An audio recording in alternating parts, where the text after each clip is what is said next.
Ex-Star Magic talent at dating ASAP dancer na si John Wayne Sase na aresto dahil sa pamamaril sa Pasig City.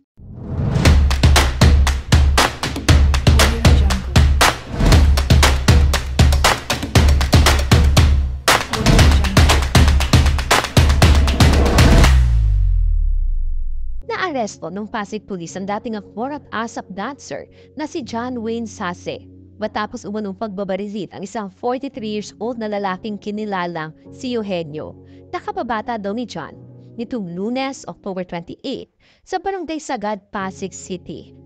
Ayon sa ulat, bandang 7:30 ng gabi nangyari ang pamamaril kung saan 4 na beses pinaputukan si Eugenio gamit ang isang .45 caliber na baril.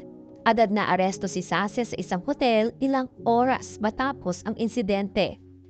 Base sa investigasyon ng mga pulis, matagal nang may hindi pagkakaunawaan at alitan sina Sase at Eugenio na pinaniniwala ang nagpula sa insidente. Bago pa ito maaresto, nagpost si Sase sa kanyang social media account na nagpapakita ng tensyon at pangamba para sa kaligtasan ng kanyang pamilya. Sa kanyang post, inakusahan niya ang ilang individual na palihim na nagtutulak ng droga at naninira umano sa kanyang buhay. Kasalukuyan ng nasing Eastern Police District Headquarters si John Wayne Sase upang sumailalim sa paraffin test na magagamit sa investigasyon.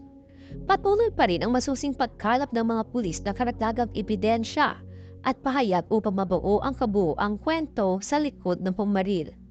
Si John Wayne Sase ay sumikat noong 2000s bilang isang star magic artist at dancer sa ASAP. Nakilala rin siya sa mga teleserye gaya ng Guns N' Roses at sa indie film na Pintakasi.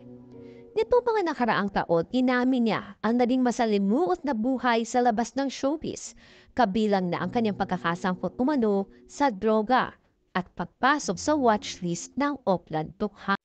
At kung nagustuhan niyo ang ating topic ngayon, please like, share, and subscribe mga ka-showbiz news!